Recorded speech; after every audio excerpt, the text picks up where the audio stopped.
유튜브로 읽는 박정희 전기 8권 철부지 학생과 반동 정객 영빈관 개관.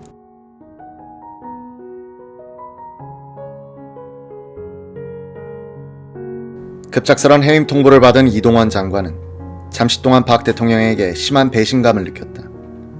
이 장관은 그 1년 전 한일 회담을 마무리 지은 뒤에 건강이 나빠져 사임 의사를 표명했을 때 이를 거절하며 박 대통령이 했던 말이 새삼 떠올랐다고 한다. 같은 배를 탔는데 사람이 의리가 있어야지. 당신 한국이 이렇게 어려운 상황에서 나 버리고 어디 가서 편히 살아. 나도 옛 생각이 그리워 주말이면 친구들과 대포집에 가서 원 없이 마시고 놀고 싶어. 그런데 청와대라는 이 허울 좋은 감옥에서 매일 내가 무슨 고생인가. 당신이 비서실장 할 때 내가 대통령 출마 안 한다고 하니 당신이 하라 그랬잖아. 그래놓고 이제 와서 당신만 편하게 빠져. 다음에 내가 출마하는데 한일회담, 월남 파병 등 굵직한 업적을 남긴 이 장관이 그만두면 내가 무슨 꼴이야. 이런 생각을 하던 이 장관은 도저히 자신의 목이 달아났다는 게 실감나지 않았다고 한다. 그만큼 박 대통령에게 배신감도 컸다는 것이다. 이 장관은 이틀 뒤에 있을 유엔 정치위에서의 연설과 뒤이어 캐나다 공식 방문을 취소하기 위해 김용식 유엔 대사를 불렀다. 아시다시피 난 이제부터 외무부 장관이 아닙니다. 그러니 내일 정치위 연설은 김 대사가 맡아주시오. 말도 안 됩니다. 모두들 이 장관의 연설을 기다리고 있는데. 그리고 그들은 이 사실을 아직 모릅니다. 유엔에 장관을 보내놓고 인사조처를 한다는 것도 나라 망신입니다. 하지만 어쩌겠습니까? 기분이야 어떻든 연설만큼은 강행하십시오. 이동원 장관을 수행하던 박근 방교국장도 유엔 총회에 참석하고 있을 때 이 장관이 경질됐다는 사실을 전혀 몰랐다며 캐나다를 거쳐 일본 동경에 도착했을 때 김동조 주일 대사가 마중 나왔는데 이 장관을 아주 냉랭하게 대하는 바람에 비로소 장관이 경질되었음을 알았다고 말했다.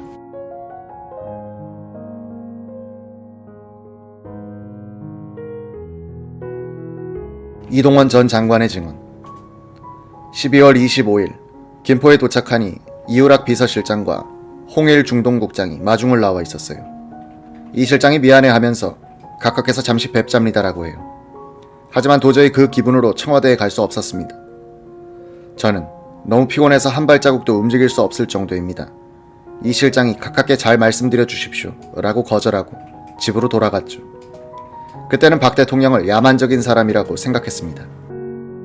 이 장관의 경질 사실이 국내 언론을 통해 보도된 것은 12월 26일.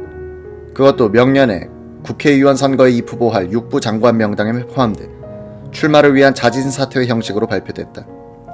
외무부 장관직은 정일권 국무총리가 겸임하는 것으로 발표됐다. 신문에서는 제가 성동갑구나 전국구를 원한다는 식으로 보도했어요. 그때 저는 모든 것을 정리하고 미국으로 가 학자의 길을 걷겠노라고 결심하고 있었습니다. 저에게 명예박사 학위를 준 켄트 대학교를 포함해서 몇몇 대학에서 교수직을 제의해받은 것도 있었거든요. 그런데 이틀 뒤에 박종규 경호실장과 정일권 총리가 집으로 찾아왔습니다. 전국구를 받으라고 하거든요. 거절했죠. 다음날 이우락 비서실장이 각각해서 식사나 함께 하시자고 합니다 라며 전화를 걸어왔다. 이동원 전 장관은 건강이 좋지 않다며 거절했다. 그러자 그 다음날 다시 이우락 비서실장이 전화를 했다고 한다. 각각해서 말씀하시기를 이 장관께서 승낙하든 안 하든 전국구 후보로 명단을 발표하시겠다고 합니다. 제 생각입니다만 그래도 반발하시면 아마 윗분께서는 의리 없는 사나이라고 생각하실 것 같습니다. 유엔 총회에 참석 중 난데없는 해임 통보, 국무총리의 외무부 장관 겸임에 이어 계속된 전국구 후보 제의. 이동원 장관은 시간이 갈수록 박 대통령에 대한 원한이 눈 녹듯 사라지고 김영욱 중앙정보부장에 대한 혐의가 짙어지더라고 회고했다. 최고 권력자로부터 신임을 받기 시작하면 주변 사람들이 두려워합니다.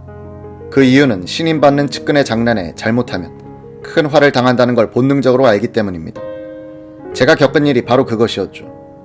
제가 외무부 장관으로 임명된 직후에 외무부를 둘러보니 곳곳에 정보부에서 파견 나온 직원들로 차 있었습니다. 특별한 임무가 있다면 이해하겠는데 사사건건 외무부의 업무에 관여하기에 3분의 2 정도를 정보부로 돌려보냈죠. 이때부터 김영욱과의 관계가 틀어졌고 그는 항상 저를 노리고 있었던 겁니다. 그러다가 제가 실수하는 순간을 포착해서 박 대통령을 자극한 거죠. 박정희는 이동원 장관을 해임시킨 뒤 서거할 때까지 한 번도 이 씨에게 이와 관련한 말을 남기지 않았다고 한다. 이동원 장관은 그 후 1979년 12.6대까지 7, 8, 10대 국회의원을 지내면서 대통령 외교안보 자문위원으로 박 대통령을 도왔다. 모셔보니 박정희란 분은 큰 사람입디다. 그러나 자기 자리에 도전하는 사람에게는 무서운 사람이었습니다. 당시 박 대통령이 저를 해임시킨 것에 대해 시간이 갈수록 미안해하고 있음을 알 수 있었지만 끝내 실수였다든지 김영욱의 농간 때문에라는 식으로 변명하지 않았습니다. 과묵한 성격 그대로 침묵 속에 다 묻어둔 겁니다.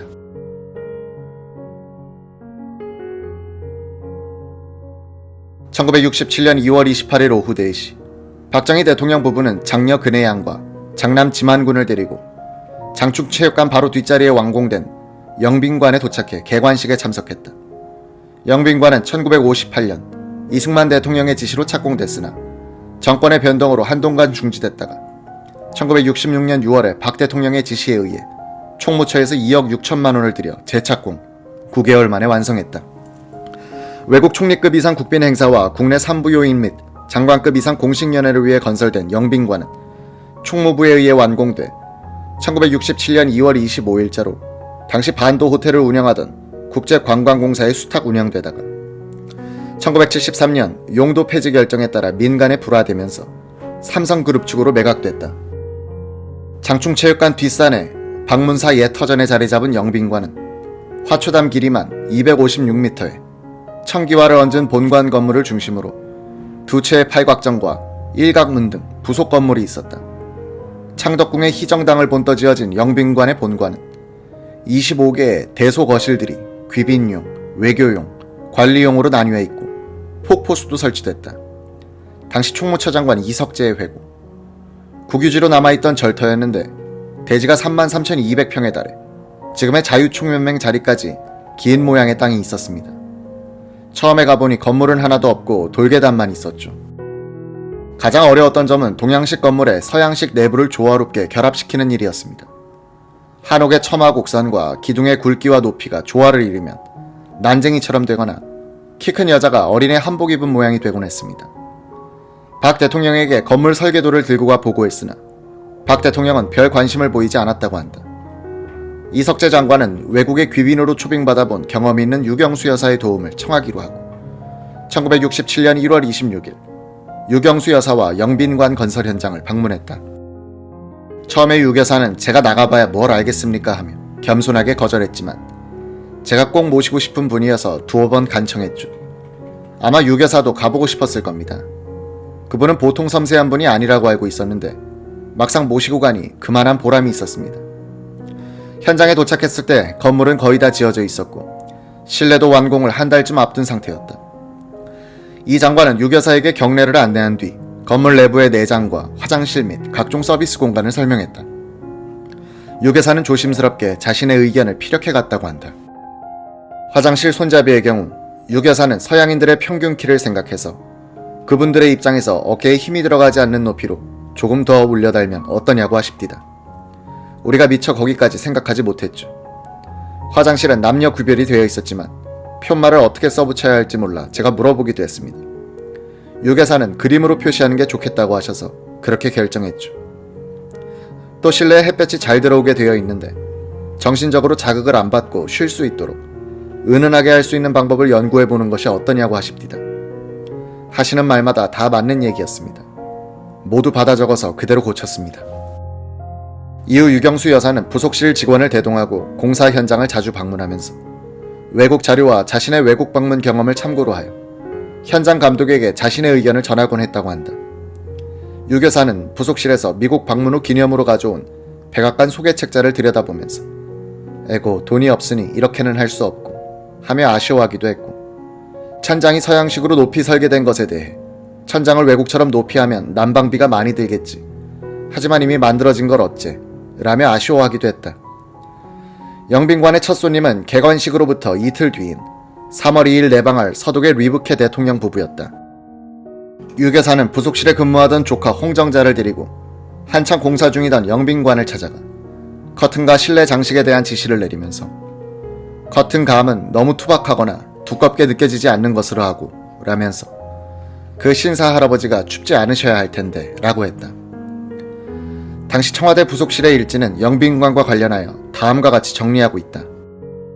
1967년 1월 26일 2시 30분 총무처장 대동하여 영빈관을 둘러보시고 몇 가지 지적, 고치게 하심. 2월 13일 양지회 간부와 백앤잎을 만듦. 2월 18일 4시 45분 선물용 천을 끊으러 나감. 2월 20일 여사 접견실에 장식한 사진을 방독씨의 사진으로 바꿔담. 2월 23일 3시 리부케 대통령 방한시 만찬회에 쓰일 꽃꽂이를 준비. 고씨 만남. 3시 30분 할머니를 동반 영빈관을 둘러보심. 선물용 한복 준비. 2월 27일 5시 주독대사 부인 접견. 2월 28일 4시 30분 영빈관 테이프 커팅. 1967년 2월 28일 오후 개관기념 테이프를 끄는 박 대통령 내외는 군회를 돌아보며 최종 점검을 했다. 박 대통령 부부에게 3월 2일 방한하는 리부케 서독 대통령은 특별한 경우였다. 유럽 지역에서 처음으로 한국을 방문하는 국가 원수이기도 했지만 리부케 대통령이 72세의 고령이라는 점을 신경 쓰지 않을 수 없었다. 또한 1964년 박 대통령 부부가 서독을 방문했을 때 각별히 후대해준 점도 잊을 수 없었을 것이다. 영빈관 내부를 둘러보던 박 대통령 부부가 2층 침실에 이르렀을 때 두 사람은 미소를 가득 지었다. 방은 황금색으로 장식됐고 침대 옆에는 왕실용 전화기가 고풍스러운 멋을 돋우어 주었다. 박 대통령은 만족스러운 듯 서울에 명물이 하나 들었어 라며 환하게 웃었다. 침실에서 거실로 나온 유 여사는 장롱문을 열어보았다. 자개장식의 옷장문을 열자 그 속에 리부케 서독 대통령 부부가 사용할 가운이 2벌 걸려 있었다. 이날 유 여사는 리부케 대통령이 거처할 방에 재떨이, 책상보, 침대보 등을 일일이 들춰보며 미흡한 점이 없는지 세심한 신경을 썼다.